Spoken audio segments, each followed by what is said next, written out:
Pronto! Semana passada a gente conversou sobre o resumão, tudo que eu li de não ficção.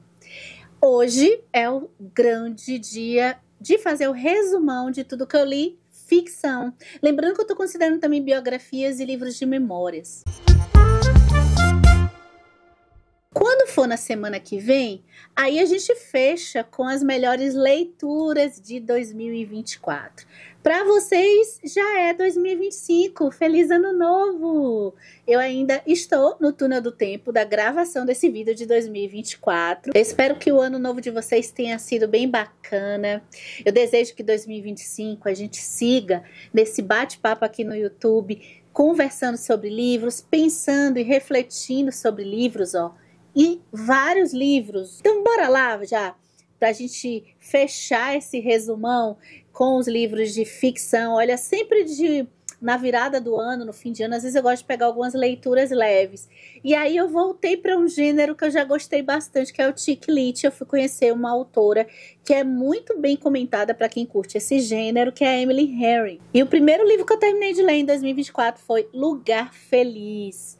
Um livro fofinho, né? A história da Harriet, que ela vai meio que simular com um antigo namorado, um namorado que ela tinha de algum tempo, que ainda está junto dele, né? Que eles ainda estão namorando, em um encontro, um reencontro do grupo de amigos em comum deles, que eles vão ter em um local muito significante para esse grupo. Então a Harriet, para não chatear o grupo com o assunto da notícia, da separação dos dois, eles vão combinar de manter ali as aparências. Uma história de chick lit, a gente sabe como vai se desenrolar, eles vão rever os problemas da relação, uma leitura ok. E aí chegou esse aqui, que não teve vida no canal, mas eu ainda tenho esperança de ter um tempinho para fazer. O nome dele fica aqui, que é o Padre Sérgio do Tolstói. É um conto do Tolstói que ele vai, numa história tão curtinha, conseguir abordar assuntos de mentalidade inserida nas instituições religiosas. Nosso protagonista vai desistir de um desejo que ele tem por uma moça. É interessante, se você não leu, descobrir por quê e se dedicar a uma vida de oração e retirada total dos desejos carnais dele. O mais interessante do Padre Sérgio, que é esse protagonista que eu tô falando, é perceber como que o Tolstói, numa história tão curtinha, consegue criar momentos. Tem uma cena aqui que eu jamais vou esquecer, eu acho que na minha vida, uma cena muito forte relacionada aos desejos. Ele vai poder passear em diversas formas de mentalidade cristã, e ele vai conseguir abordar também a reação das pessoas a essas formas de mentalidade. A leitura de fantasia, ela passou aqui pelo canal Comparando Livros, não sobre esse livro aqui que é o Divinos Rivais, mas sobre outros. A gente fez um vídeo aqui especial de fim de ano para refletir e conhecer alguns livros do gênero de fantasia. No Divinos Rivais, da escritora Rebecca Ross, eu pude entrar em uma história que me surpreendeu muito positivamente. Ela pega um universo em que deuses estão brigando para trazer uma referência aí da Primeira Guerra Mundial. O mais bacana aqui é ela trabalhar o relacionamento de um casal que vive em classes sociais totalmente diferentes. E eles são escritores e jornalistas. A rivalidade deles, no ponto de vista de mérito concreto mesmo de escrita, vai criar outros nuances mais românticos. É aqui a construção de uma relação de romance. E o que ficou guardado em mim dessa história é muito como a autora consegue abordar o tema da sensibilidade em relação às realidades diferentes de outras pessoas para construir um romance em cima disso. Para as pessoas novas aqui do canal Comparando Livros, se você chegou nesse vídeo de paraquedas, seja bem-vinda, bem-vindo. Esses livros, eu sempre falo deles em vídeos de leituras, tá? E alguns deles têm vídeo exclusivo. É o caso de Jane Eyre, da Charlotte Brontë, que a gente vai acompanhar uma história um pouquinho à la David Copperfield, mas cheia de nuances de mentalidade cristã também, para acompanhar a vida da órfã Jane, que é a Jane Eyre. Desde a casa da sua tia, que ela era rechaçada, até uma escola exclusiva para formar mulheres e outros destinos que ela vai traçando também. Ela vai se tornar uma governanta em uma casa muito sombria. Para quem gosta dessas atmosferas oriundas do gótico, e aqui a gente pode pensar que a gente entra aqui um pouco no gótico feminino, numa sensação de desamparo que envolve uma mulher sozinha no século XIX, na era vitoriana inglesa. A Fernanda Torres está agora em bastante evidência por conta do filme O Ainda Estou Aqui. E eu conheci, ainda ali no começo de 2024, a Fernanda Torres, escritora, nesse contemporâneo fabuloso que é O Fim. Teve também uma série de TV. Vocês assistiram? Eu não assisti ainda, mas esse livro me surpreendeu pelo fato de eu ter gostado de um livro cheio de personagens tão detestáveis assim, que são esses rapazes protagonistas dessa história. A proposta do Fim é trazer os momentos, horas, minutos finais na morte desses rapazes. Já é a premissa inicial do livro. E a gente tem também um retorno de vida deles. Festas, casamento, paternidade, arrependimentos. A gente passa por diversas temáticas. E assim, eu tentei ver se eu conseguia passar o pano para alguns deles, mas eles são todos horrorosos. Eu até brinco que são meio que os 4 cavaleiros do Apocalipse.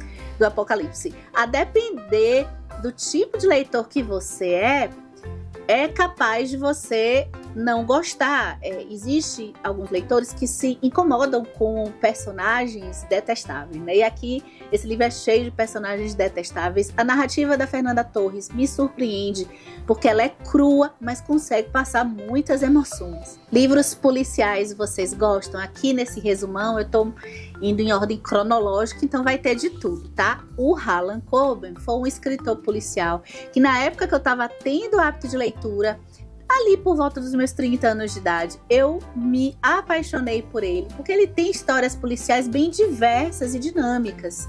Aqui eu volto anos depois de nunca mais ter lido o Harlan Coben. Eu acho que o escritor às vezes acaba causando um pouco isso. A gente vai tendo um pouco de cansaço. Eu cansei um pouco com o estilo dele. E aí, anos depois, eu volto com chave de ouro nesse livro que é O Desaparecido para Sempre. No leito de morte, a mãe de Will faz uma revelação sobre o desaparecimento do seu irmão, que aconteceu há anos atrás, há uns 10 anos atrás mais ou menos. A partir daí, o Will, ele vai ficar com isso na sua cabeça e achar que tem aí um mistério, ou o que o irmão era dado como morto pode não ser verdade. Então ele vai procurar esse irmão. E, gente, Harlan Coben, para quem já leu ou para quem quer conhecer, eu recomendo muito pra gente ter tramas cheias de reviravoltas e tramas cheias de pontas soltas que depois a gente fica curioso para saber o que é e vão surgindo novos mistérios. E depois ele vai fechando tudo. Agora, leitores mais exigentes com texto e aprofundamento de personagens, eu já não acho que é tanto o que o Harlan Coben faz bem. Mas, para mim, deu tudo certo aqui nesse livro, e aí você vai avaliando o seu gosto para ver se você curte. Se você quiser uma coisa tranquila para ler de policial, Harlan Coben geralmente vai dar certo. Vou pular um pouquinho da ordem cronológica, emendando em outro livro. Esse aqui mais pra parada da ficção científica alucinante, que é o Matéria Escura, de Blake Crouch. Blake Crouch carrega uma legião de fãs, porque exatamente como Harlan Coben, ele tem ideias de enredo, eu acho, muito autênticas. Aqui ele vai trabalhar um pouco o tema que eu gosto bastante, que é o tema das escolhas, porque existe aqui uma espécie de máquina do tempo, podemos dizer, que abre universos paralelos em que a gente existe, só que de outra forma.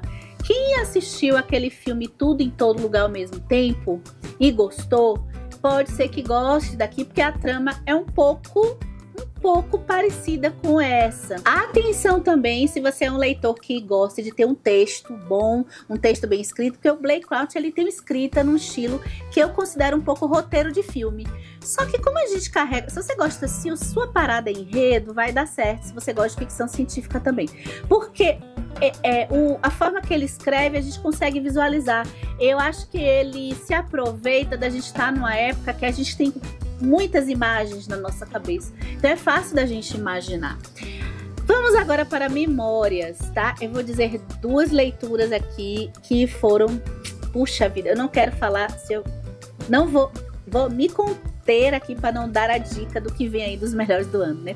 Mas eu descobri uma escritora que eu gostei demais, que é a Deborah Levy. Eu li o primeiro livro da sua trilogia de autoficção, digamos assim, de memórias, que é o Coisas que Não Quero Saber.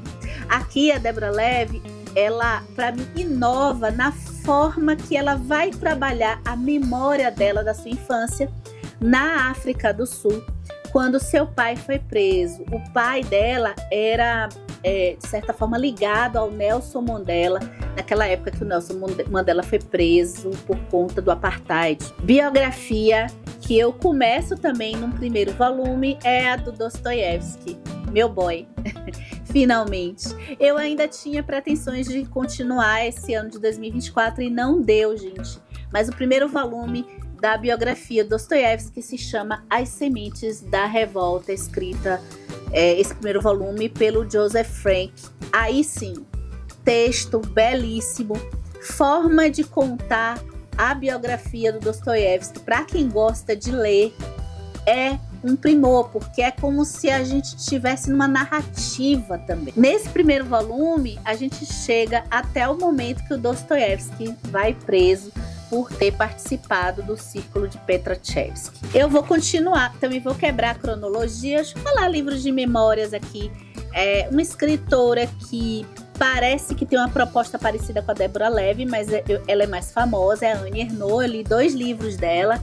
O Lugar, que foi o primeiro livro dela que eu li, e não sei se porque ficou junto com a Deborah Levy, foi inevitável comparar. Aqui ela traz memórias do seu pai, que foi um homem muito duro. Agora, depois, já perto do final do ano, eu peguei uma espécie de ensaio, mas é memória de Olha as Luzes, Meu Amor. A Annie Ernaux, ela se dispõe a passar relatos de percepções que ela vai tendo em um supermercado enorme. É uma espécie de supermercado que eu não sei se ainda temos aqui, aquele supermercado que existia, né? Uma espécie de hiper, em que não só vende compras de comida e limpeza, mas vende também eletrônicos, roupas. Então as percepções da Annie Ernaux aqui eu já gostei mais, porque trata de temas que eu acho que foram mais palatáveis, talvez o momento da leitura tenha interferido, né? Ela vai pensar aqui o quanto que a forma de caminhar nesses espaços muda pela idade. Jovens vão em determinados departamentos específicos, crianças que muitas vezes estão sem que os pais e avós controlem elas, as mulheres que estão às vezes com uma frequência de passar por esses mercados mais do que homens. Um livro que temos 2 vídeos aqui no canal, então vocês já tiram se eu gostei ou não. Eu gostei. Que é o Babel, da R.F. Kuang, uma história de fantasia única que trata do tema do colonialismo. Ela utiliza muito as ferramentas sistêmicas de violência, como língua. A língua é o protagonista muito aqui dessa história, mas a gente tem também um pouco de comércio exterior. Um livro lotado de referências do ponto de vista acadêmico, de referências também da literatura, para quem gosta. Então temos 2 vídeos aqui no canal, um vídeo mais para falar dessas referências e das primeiras impressões que eu tive com esse livro. E depois a gente faz uma análise que eu chamo de enciclopédia, para tratar os diversos temas. Então, racismo, a gente vai um pouco naquela coisa Martin Luther King, Malcolm X. Nossa, tem tanta coisa naquele vídeo. Então, se você não assistiu, ou se você quiser rever, eu vou deixar o link.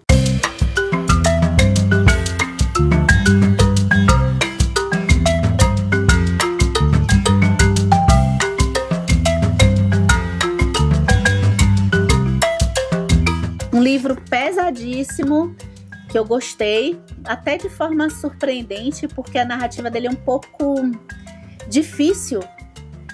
Eu chamo a narrativa meio Jack Bauer do 24 Horas, a série. Vocês lembram dessa série? Eu tô falando de Detalhe Menor, da escritora palestina Dania Shibli.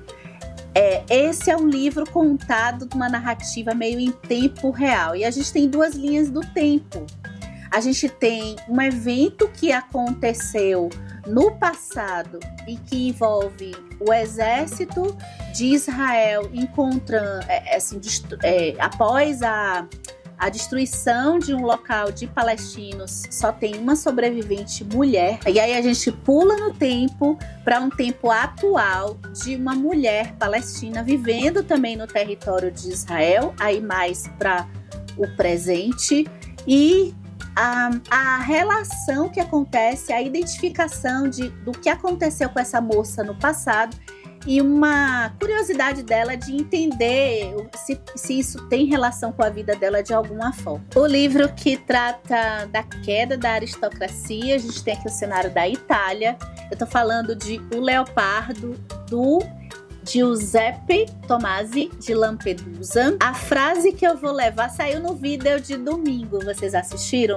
De trechos. Eu fiz um vídeo. Quem não assistiu, eu convido depois para assistir. Eu fiz um vídeo com aqueles trechos que marcaram as minhas leituras em 2024. Eu convido você para fazer esse tipo de atividade, é bem legal. A gente perceber como que os livros e algumas partes que a gente depois botou lá a marcaçãozinha, né, ficaram dentro de nós. Aqui, o que eu não esqueço é um livro lotado de bailes, de diálogos inteligentes. O que eu não esqueço é a famosa frase que, se você quer que as coisas fiquem como estão, é preciso... eu não vou conseguir falar a frase completa, certinho. Mas se você quiser que as coisas que a gente permaneça no poder, a gente precisa mudar um pouquinho, mas a gente precisa mudar para que tudo permaneça como está. Imaginar que alguém, sob o ponto de vista de uma menina que está saindo da sua infância para a sua adolescência, imaginar que um autor vai conseguir captar alguns conflitos psicológicos nessa idade. Dostoiévski faz isso. Nietótica Niedzvanova, a gente conversou sobre ele aqui no canal, é um dos que tem vídeo exclusivo, e a gente percebe aqui alguns dilemas em que crianças, eu acho que é um livro que às vezes nos afeta naturalmente, porque adultos responsáveis por crianças fazendo manipulações com elas, né, quando os adultos com seus distúrbios acabam influenciando crianças, aquilo acaba nos tocando. É um pouco essa história.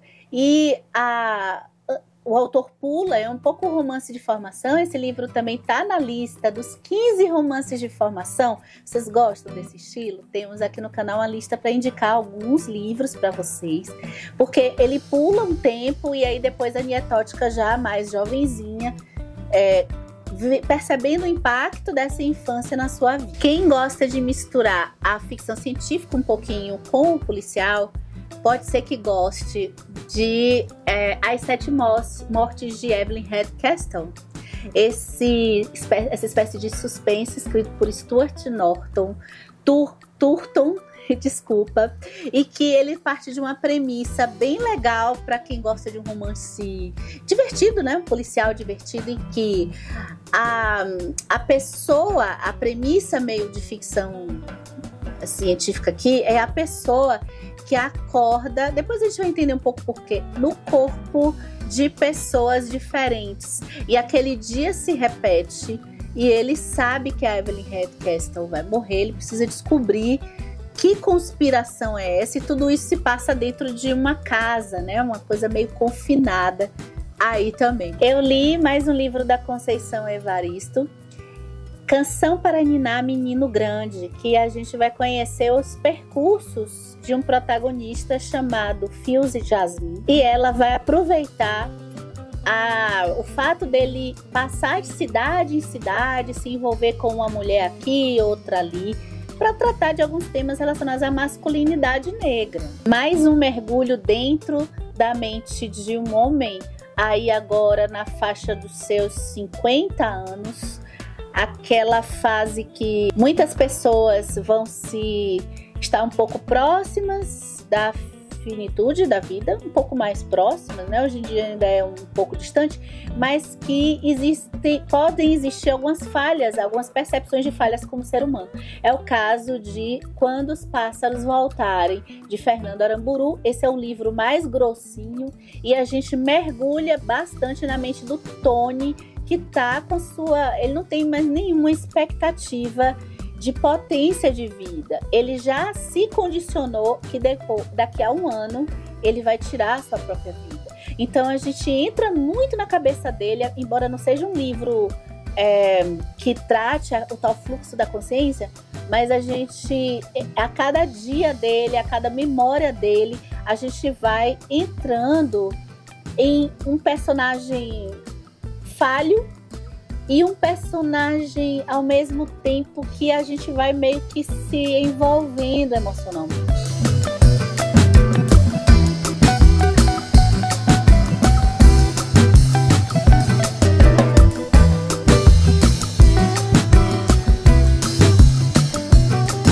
Outro livro nessa pegada, só que um pouco mais fininho, é o Mia Couto com O Último Voo do Flamingo. Mia Couto geralmente faz as suas histórias narradas no ambiente ali do Moçambique, que é o seu país. O Mia Couto cria uma cidade fictícia no sul do país chamada Tizingara, um vilarejo, em que do nada, do Neida, eu vi essa expressão, achei bonitinho, do Neida, militares da ONU começam a explodir. E aí algumas pessoas vão tentar entender esse fenômeno. Olha, o Mia Couto, ele brinca com essa coisa um pouco meio realismo mágico. Não sei se eu posso falar isso, se o romance é africano, né? É moçambicano. Porque o realismo mágico acaba sendo um fenômeno tão América Latina.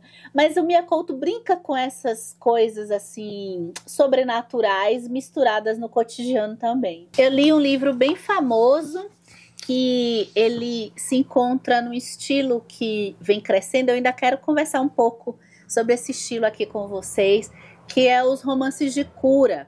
Eu li o Bem-vindos à Livraria Rio Nandon, de Hwang Bo-Helm, escritora sul-coreana. Foi a minha estreia com esse estilo. A gente tem aqui a formação de uma livraria a partir de uma moça que está saindo de experiências duras, está com uma espécie de depressão, falta de esperança na vida, mas ela quer uma forma de liberdade, ela tem um sonho que abarca essa livraria. E tem um rapazinho que ela vai contratar que vai participar da parte do café. E ambos têm essas dores guardadas dentro de si. E a gente vai acompanhar a passagem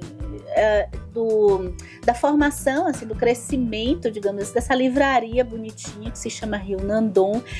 Foi um estilo bem interessante e que é uma espécie de leitura que eu acredito que existe grande chance da gente se tocar o coração. Eu tinha conhecido Haruki Murakami há uns 5 anos atrás e não tinha gostado tanto dele assim como romancista. E aí eu insisti não, né? Peguei outro livro dele, não é tão famoso e eu gostei bastante, gente. Após o Anoitecer. O livro vai se passar em uma noite, percorrendo toda a madrugada. A gente vai acompanhar a Mariase, que é uma jovenzinha que tá só nas noites de Tóquio. Como eu fiquei tensa pra essa menina. Ela saiu da casa dos pais, vai passar a noite e a madrugada sozinha. Depois a gente vai entender por quê. Está acontecendo uma coisa com a sua irmã, a Eri, e a gente vai acompanhar, descobrindo um pouco essa família, o quanto que essas irmãs, elas têm visões dissonantes, elas são diferentes, e o impacto dessas diferenças, especialmente nos sentimentos da Mariasa. Tem outros personagens aqui em torno dessa trama um pouco mais principal, Por exemplo, o Takahashi é bem legal, ele interage com a Maria Sai diversas vezes. As minhas partes preferidas são as interações dos dois. A escrita da literatura japonesa, da literatura asiática, aí do Oriente, né? Coreia, China, Japão. China eu não leio muito, mas assim, eu ainda tenho dificuldades. Eu acho que para a dificuldade que eu já tenho com esse estilo de literatura, deu super certo aqui Após o Anoitecer. Acho que essa condensação de tempo e a intensidade das situações que vão acontecendo aqui com esses personagens conseguiram me envolver. Essa é a hora que eu lembro para você, para pegar um chá, um café, né? Esses resumões estão sendo longas metragens. Estou aqui na expectativa de ser indicada ao Oscar. Tá? E aí você pode pegar seu cafezinho para assistir um vídeo longo, sair daquela maluquice de coisa curta para ficar com dopamina, né? Então, quem sabe conteúdo mais denso, aí eu já parabenizo você que conseguiu ficar até aqui, tá? Vamos continuar conversando de livros. Você já pode, até a partir de agora, aqui nos comentários, dizer desses livros se algum desses você leu, ou já leu, ou leu esse ano, ou já leu há anos anteriores. Porque nós vamos agora para a polêmica. O livro Odiado e Amado. E a gente aqui no canal teve o desafio de sair dos extremos com ele, né? É um livro que me surpreendeu positivamente. É Assim que Acaba, da Colleen Hoover. Eu conheci a Colleen Hoover lá no começo do meu hábito de leitura com um livro que pode ser até que se eu reler eu não goste tanto. Mas eu tenho um carinho por ele, que se chama Métrica. E aqui, esse livro, eu acho que é um dos livros mais vendidos no mundo inteiro. Um fenômeno, o É Assim que Acaba. Eu fui conferir e eu gostei, gente. Eu gostei. Esse é um livro que eu fiz questão de fazer um vídeo. Até pra gente refletir um pouco se a gente entrar numa leitura cheia de preconceitos ou que eu tenho que amar, ou então esse é um livro que eu já vou procurando tudo para detonar, se vale a pena esse tipo de postura diante da leitura, tá? O vídeo a gente consegue debater alguns temas que eu gostei da forma que são tratados aqui pela Colleen Hoover. Para quem gosta daquelas histórias um pouquinho macabras, eu vou apresentar, bota aí, Rafael Montes, O Jantar Secreto, um livro que eu me diverti, mas também me deu uma agonia, gente do céu.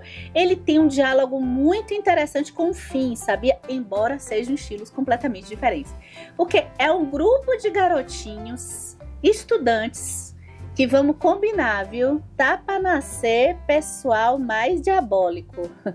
Eles vão se enrolando num negócio envolvendo o jantar secreto que vai servir carne humana, gente. Eu acho que eu só tenho que falar isso aqui do livro. Se você acha que vai ser legal agora, é um livro que me fez... ele tem passagens que eu achei engraçadas. E aí é que tá. Eu não gostei de ter sorrido com esse livro, porque, poxa, é mórbido também. Então, eu comento aqui até, né, que a passagem que o Rafa Montes, ele tenta colocar o humor com a violência. Por muitas vezes eu comecei a enjoar de ficar achando engraçado. Agora tem uma parte que o Rafael Montes, eu acho sublime, é uma parte que ele coloca somente o diálogo de WhatsApp. E transcrever um diálogo de WhatsApp na literatura de um jeito que constrói, porque esses personagens estão levemente construídos. E aí a construção dos personagens por meio do WhatsApp ainda é maior, né? Eu achei essa parte ponto alto do livro. Mas no ponto de vista geral, enfim, vai do estômago de cada um. É muito bem escrito, porque é aquele tipo de livro que revira a volta até a última linha. E é isso. Eu ouvi essa história que me surpreendeu demais, que é de um escritor norueguês, Castelo de Gelo, escrito por Tajay Versas. Eu não vou falar, eu acho que eu não falei certo o nome dele. Puxa vida, é uma história fabulesca que se passa numa cidadezinha do interior da Noruega e que a gente vai acompanhar duas meninas, uma meio que opostas. Esse é o tipo de leitura, ou se você for ouvir, que merece a gente sempre estar pensando no simbólico das coisas e não só na realidade das palavras, do que realmente está acontecendo. Essas duas meninas, uma extrovertida, outra introvertida, ambas com dilemas de um processo de início de adolescência, elas vão formar um vínculo afetivo entre elas e uma delas vai desaparecer. E aí a história vai se desmembrando. O que eu achei fenomenal nessa história é a questão da sensação de desamparo e que o frio carrega. A narração de ambientes, que é uma coisa que eu tenho dificuldade às vezes na leitura, de me situar e visualizar alguns ambientes do ponto de vista material.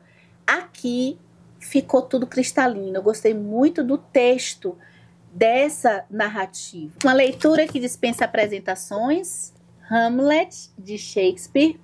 Aqui rendeu vida para o canal.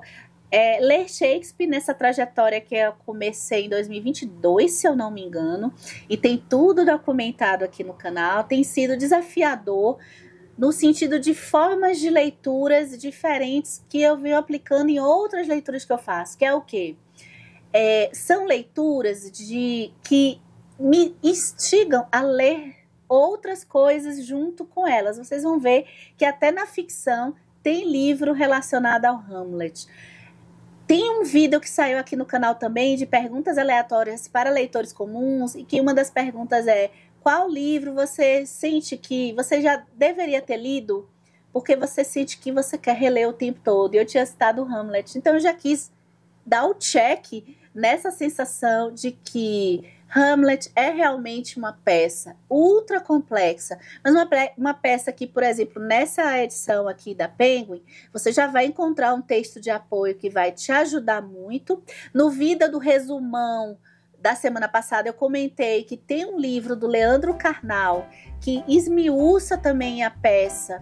Então é interessante você ler primeiro a peça e depois pegar esse livro. E quantas complexidades e quantos assuntos envolve o Hamlet. Uma leitura de um livro contemporâneo escrito pela Lorena Portela. Primeiro, Eu Tive que Morrer. Esse título já me atraiu de cara. A gente tem aqui a história de uma publicitária que ela vai ter algumas situações complicadas de burnout, de assédio no começo da história, e ela vai passar um ano meio sabático em que ela vai entrar numa praia, ficar instalada numa praia do Ceará para fazer um monte de loucuras e de experiências sensoriais e de relaxamento, pensando em uma pessoa também que há um tempo ela não vê, um possível interesse amoroso aí também para ela, e vai ter essa jornada aí de autodescoberta. Eu não sei qual que eu falo primeiro aqui.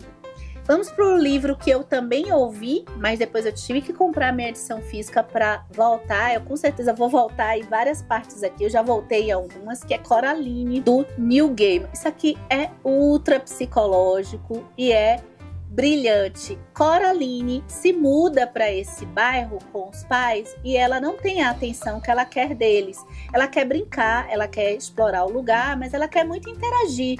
Então os pais estão trabalhando, estão fazendo coisas. Coraline tá de saco cheio que a mãe obriga, né, a alimentação dela. Ela quer comer outras coisas gostosas que ela quer, mas a alimentação é certinha. O pai tá trabalhando e não tem tempo para ela. Explorando o lugar, ela encontra uma porta que vai dar num lugar um pouco obscuro e que lá a gente tem meio que uma outra mãe, quase igual à mãe da Coraline. Se for falar assim, o livro de ultra dedicação do ano, é uma dedicação que, nossa, foi Hercúlea, de Hércules, é A Montanha Mágica, do Thomas Mann. Esse também tá bem retratadinho aqui no canal.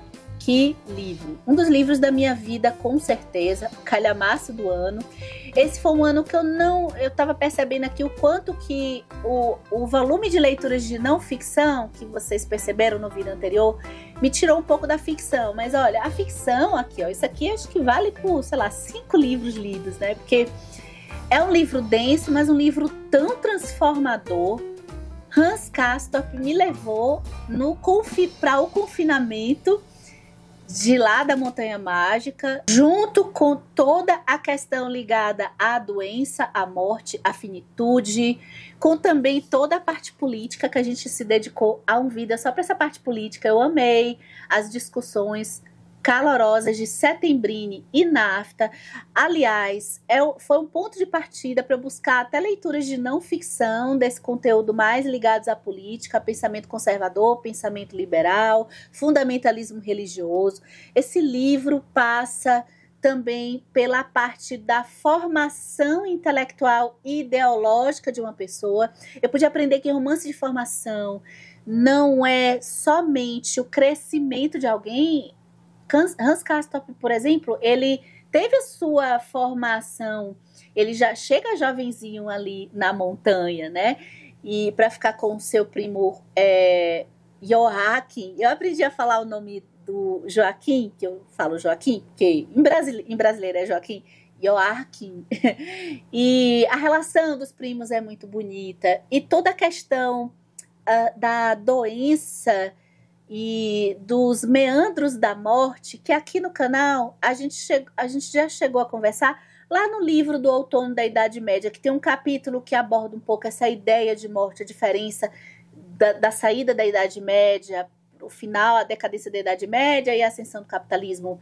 A ideia de morte começa a mudar sob o ponto de vista filosófico. Então tudo isso está aqui em A Montanha Mágica do Thomas Mann.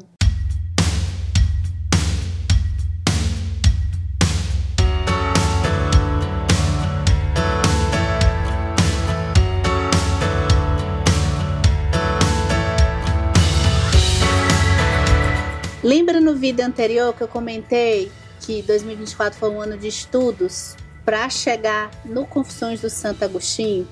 Por incrível que pareça, tem relação com Confissões do Santo Agostinho, com a Bíblia. A Paixão, segundo GH, da Clarice Lispector. Eu não sabia, então em 2024 eu recebi esse tsunami de, puxa vida, olha só como que eu nunca saquei o negocinho aqui da A Paixão segundo GH, A Paixão segundo Jesus Cristo, e fiz a leitura para estudar lá com o grupo. Tem vídeo a gente juntou ele com um livro de não ficção que saiu na relação do resumão da semana passada, que é O Perigo de Estar Lúcida, da Rosa Monteiro. A Paixão segundo GH conta a história da GH, se intitula assim, quando ela tá num domingo, um pouco naquela solidão de tarde de domingo, resolve fazer uma faxina no quarto da empregada. Um livro bastante conhecido aqui na nossa comunidade do YouTube é esse romanção gostoso de ler, que é o Pachinko, da escritora sul-coreana Minji Lee. Aqui a gente vai acompanhar a trajetória da Sunja, que engravida em uma sociedade que não aceita isso, mas ela consegue fazer um casamento com um rapaz de conduta boa, e os caminhos vão levá-la para o Japão. É aquele tipo de livro da gente acompanhar a juventude de um personagem até a sua maturidade e uma certa idade, né? Então a gente vai ver a Sunja com muitas dificuldades no Japão, os filhos, e depois esses filhos crescendo. Eu já vou aqui tirar o elefante da sala. Eu já vou falar 2 livros do mesmo estilo. Então, esse ano, de vez em quando eu pego os suspenses policiais, eu adoro. Agora, quando eu tô gravando esse vídeo, me deu vontade de ler mais. A Família Perfeita é aquele tipo de suspense que eu chamo um pouco de suspense dramático, porque tem um mistério diante dessa família aqui, mas que, de certa forma, a abordagem do livro acaba passando por dramas familiares muito fortes. E, fechando quase as portas de 2024, eu li essa coisa estrondorosa de Ridley Sager, que é O Massacre da Família Hooper. Uma história até que é parecida com A Família Perfeita, mas assim, somente porque aconteceu um massacre em uma família que vivia numa casa, num penhasco, e temos somente uma sobrevivente, uma senhorinha, que ela vive ela sofreu uma espécie de, não vou me lembrar, ela só consegue mexer uma das mãos e piscar assim o olho. E a gente vai ter a Kitty, que tem um passado ela é cuidadora de idosos, e ela tem um passado que é revelado aqui, deixar vocês saberem, não é tão no final, mas ela tem um passado de uma situação que aconteceu com ela cuidando de uma idosa, e que a polícia desconfiou que ela pudesse ter tido uma negligência em relação aos medicamentos. Aí ela tá voltando ao trabalho porque ela ficou um tempo fora desse trabalho, e ela vai voltar justamente cuidando dessa senhorinha que se chama Lenora. E essa casa, ela é ultra misteriosa. Então entender o que aconteceu no passado nesse massacre da família Hope. E puxa vida, eu vou deixar para falar dele depois. Um livro que tem uma forte relação com Hamlet de Shakespeare é o Enclausurado, de Ian McEwan. Esse escritor contemporâneo, ele tem um romance que fez muito sucesso, acho que ainda hoje faz, e de vez em quando eu recomendo, que é o Reparação. Esse é o segundo livro do Ian McEwan que eu leio, e por conta do Hamlet, eu não sabia que esse livro tinha relação com o Hamlet, mas a premissa é a mesma. A gente tem aqui uma história narrada por um feto que fica escutando tudo. Aqui eu acho que é um livro que depende muito da suspensão da descrença do leitor. É possível que leitores não consigam abarcar um feto narrando uma história. Entrando nela nas primeiras páginas, eu acho que a experiência vai ser legal, porque ele sabe que a sua mãe e o seu tio estão tramando a morte do seu pai. Temos mais Shakespeare com a peça mais engraçada que eu li nesses últimos anos, nesses anos recentes, que é o Muito Barulho por Nada. Me deu vontade de pegar, sabe o que, gente? Vocês já leram Dias Gomes? Dias Gomes eu tenho um livro dele que tá até aqui em cima no armário, depois eu vou pegar. E que já passou aqui no canal, por exemplo, Bem Amado é um primor. E Muito Barulho por Nada é aquela peça que a gente dá muitas risadas, porque a gente tem aqui dois personagens. Na verdade, não tem só esse casal protagonista, que foi até o que me chamou mais atenção. Na verdade, a gente tem meio que um quarteto protagonista. O casal mais engraçado é a Beatriz com o Benedito. Eles se odeiam e eles têm temperamentos bem diferentes, né? Não esperados por essa classe aqui. E a gente vai ter, dentro dessa história, um rapazinho muito invejoso que vai contar uma mentira para ferir a honra de outra personagem que é amiga da Beatriz. Eu não tô lembrando o nome de ninguém, tá? E aí e a gente vai ter diversas festas, diversos encontros, até a gente descobrir a verdade, o que realmente aconteceu. E um plano que eu amei para descobrir a verdade, que também é um plano muito legal. E é muito divertida essa peça. Olha que é um texto tão antigo, e mesmo assim a gente percebe que essa base de tipos de história de pessoas enganando outras pessoas, baile de máscaras, ela é fonte de tanta coisa na nossa cultura que a gente já conheceu. 5 Lâminas Partidas, de May Corland, é uma fantasia política. Essa aqui tem vida no canal. A gente vai acompanhar 5 jovens que vão tramar um plano para destituir um rei nesse reino de Fellow, e que todos eles carregam feridas e segredos, e a gente não pode confiar em ninguém. Eu passei uma fase louca pela fantasia, resgatando, que é um gênero que eu não leio tanto, mas todo ano eu tô pegando alguma coisinha para ler. Aí, ó, T.J. Klune, que apareceu no ano passado com A Casa do Macerúlio, que estava na lista de melhores do ano. Será que Além da Porta Sussurrante, do mesmo autor, vai para os melhores do ano? Aqui a gente tem o tema da morte. O Wallace é aquele protagonista que lembra demais, se você leu a canção de Natal do Charles Dickens, o Scrooge. Ele só pensa em trabalho, ele não consegue ter relação de afeto com os dilemas das pessoas à sua volta e perceber as singularidades das pessoas à sua volta. O pensamento dele é só ele, negócios, dinheiro, e ele vai morrer logo no comecinho aqui. E aí ele vai ser levado para um lugar chamado Travessia do Caronte, passar por uma fase para depois poder ir em direção ao céu ou ao inferno. A gente não sabe. Olha, personagens cativantes e aquela sessão da tarde de qualidade, eu garanto que você vai encontrar aqui, tá?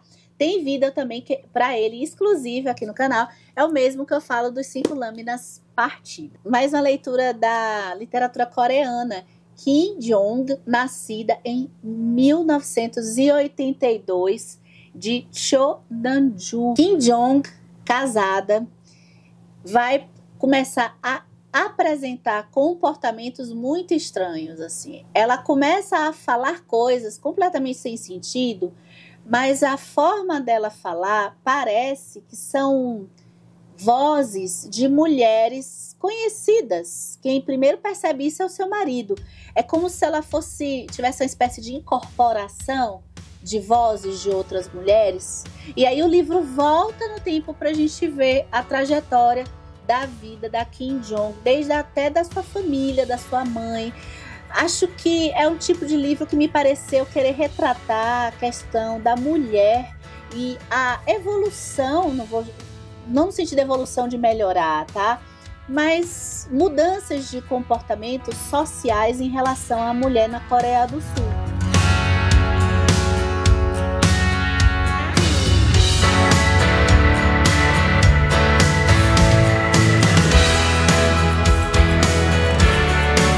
Agora a gente já tá chegando a quase a reta, um pouquinho de reta final, né? Deixa eu ver, tem uns 6, 7 livros ainda pra gente falar, mas a gente fala rapidinho. Olha, encontrei um escritor do tema das memórias, eu comecei até a ouvir eu falando da Deborah Levy, da Annie Ernaux, esse escritor francês me arrebatou. Edouard Louis, tem até entrevista dele no Roda Viva, Monique se liberta. Ele faz uma espécie de memória com a sua família, especialmente a sua origem. Eu só li esse livro dele, mas eu quero ler mais. Inclusive, o Monique se liberta é um livro até um pouco mais à frente. Se você estiver procurando conhecer o escritor, talvez eu tenha começado não pelo livro melhor, em termos cronológicos. A sua mãe, ele vai narrar aqui a separação, a segunda separação da sua mãe, com um outro homem que não é o seu pai de um segundo casamento. A questão aqui é detalhes. Olha, a escrita dele não foi o que mais me impressionou, não, mas a condução dessas memórias em relação à sua mãe e o desfecho disso aqui é fenomenal. Vamos para a Rússia? Pais e Filhos, do Ivan Turgenev. O título fica aqui atrás. Gente, esse é um marco para a gente pensar algo que veio muito depois da ascensão do capitalismo, né? Saindo da Idade Média para a Idade Moderna, que é as distâncias que começaram a se ampliar cada vez mais entre gerações. Aqui, como título, Pais e Filhos, então é um retrato do momento em que a referência dos pais dos mais velhos parou de ser algo relevante para os jovens. Os jovens começaram a ter ideias mais dissonantes em relação às tradições. E é aqui, com Pais e Filhos, que isso fica cristalino. Bem, o estrondo de fim de ano, acho que foi esses 2 livros, sim, chamaram muita atenção. Vocês viram aí o vídeo perto do Natal, mudou toda a programação do canal para vocês conhecerem a Claire Keegan, essa coisa aqui estupenda que é Pequenas Coisas Como Estas. Um livro que vai tratar do dilema moral de Bill Furlong, quando ele começa a perceber detalhes, coisas que até então estavam normalizadas ali na sua comunidade. A autora se aproveita de um fato que realmente aconteceu, que eram as lavanderias de Madalena. Outro também que a gente ainda vai explorar mais em 2025. Dá uma olhada se você está inscrita ou inscrito aqui no canal, porque olha, o bate-papo sobre Impostora de R.F. Kuang com certeza vai ser fenomenal, porque esse livro a gente tem aqui temas apropriação cultural, a gente tem o tema do identitarismo, a gente tem também aí os bastidores do mercado editorial, só que a gente tem muito mais coisas. Eu ainda quero trazer outros assuntos que eu ainda não vi sendo discutidos aqui. A gente tem aqui a história da June, que tem uma espécie de amizade meio rival, assim, meio com inveja, com uma moça que se chama Athena. Essa moça, ambas elas fizeram carreira na literatura.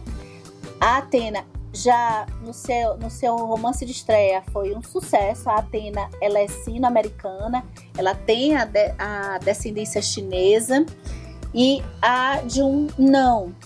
Só que a Athena morre no começo da história, a June presencia inclusive essa morte, e a June vai encontrar um manuscrito que não estava acabado ainda de uma história da Athena, e a June vai pegar ali, meio de ímpeto, esse manuscrito e vai trabalhar em cima dele para fazer o seu próprio romance. E aí os desdobramentos dessa história, para mim é a obra da Kuang que eu mais gostei. É difícil dizer porque o Babel é tão bom, mas assim, é uma história que é muito segura, pé no chão. Eu acho que a autora consegue sair um pouco do maniqueísmo, um pouco que tem com relação aos personagens em Babel. Empolgada com Claire Keegan, que é a autora do Pequenas Coisas Como Estas, eu fui ler um livrinho que é uma espécie de conto que para treinar o meu inglês, que se chama Foster. Que gracinha! É uma história de uma menina em que ela está sendo deixada lá pelo pai em uma casa, uma espécie de fazenda. Aquele tipo de história talvez para se ler em umas férias, porque ela vai ficar ali, a gente tem o olhar dessa menina nas coisas que estão acontecendo ali. A gente não sabe muito bem por que ela está ali. Eu fiquei até com medo, tá? Que esta menina sofresse.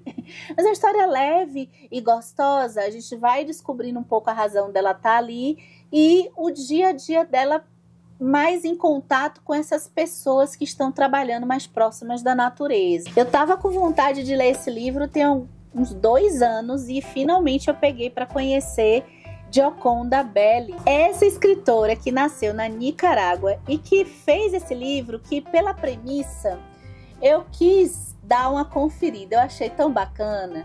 O País das Mulheres. A autora usa uma espécie de ficção especulativa, não sei se eu diria. Ela especula no estilo lá Submissão, só que de uma forma diferente. Ela faz uma especulação em que a sociedade acaba elegendo um partido em que a proposta de governo é eminentemente feminina. Tudo é implantado para trazer à tona as pautas feministas, no sentido em que os homens vão meio que não vão participar da parte política, meio que vai ter uma inversão. Quem vai estar na esfera pública vai ser as mulheres e quem vai estar na esfera mais privada vai ser os homens. A história, ela começa por uma tentativa de atentado à presidenta desse local, e aí a gente vai saber um pouco como foi que ela chegou ao poder e as consequências desse atentado. Já chegando na reta final, não dispensa apresentações, eu fiz uma releitura, só que em outra edição, que eu reli o Alice no País das Maravilhas, porque a gente teve aquele nosso bate-papo sobre tradução, que a gente trouxe Babel e O Viver é Traduzida, Laura Wittner, tradutora argentina. E aí, nas partes em que a Laura Wittner cita o Alice e também o Babel cita o Alice no País das Maravilhas, me deu vontade de reler essa história. E eu reli nessa edição belíssima, ilustrada pela Camille Rose Garcia. Um livro que eu esperava que fosse emocionante, e ele atendeu às minhas expectativas, né? As Vantagens de Ser Invisível, de Stephen Chbosky. Esse é um livro que trata um drama mais direcionado ao público jovem, só que ele me tocou. A gente tem um adolescente muito sensível, que é o Charlie, e a gente vai ver algumas cartas que o Charlie está... A gente está lendo as cartas que o Charlie está fazendo para uma pessoa, que a gente depois vai descobrir quem é. E que tudo começa a partir da morte de um colega de escola do Charlie, e que é um negócio tão... que parte o coração da gente, porque o Charlie... As pessoas estão querendo seguir em frente. E as pessoas estão, ao mesmo tempo, muito preocupadas, como se o Charlie fosse também cometer um suicídio, que é o que aconteceu com esse colega. Ao mesmo tempo, as pessoas não querem falar sobre o que aconteceu. O Charlie é aquele adolescente que o que ele quer é ser ouvido, o que ele quer é conversar, e ele tem uma sensibilidade, no meu modo de ver, acima do geral. Essa sensibilidade dele, que ele percebe nuances relacionadas ao feminino, ele percebe nuances em relação aos seus pais.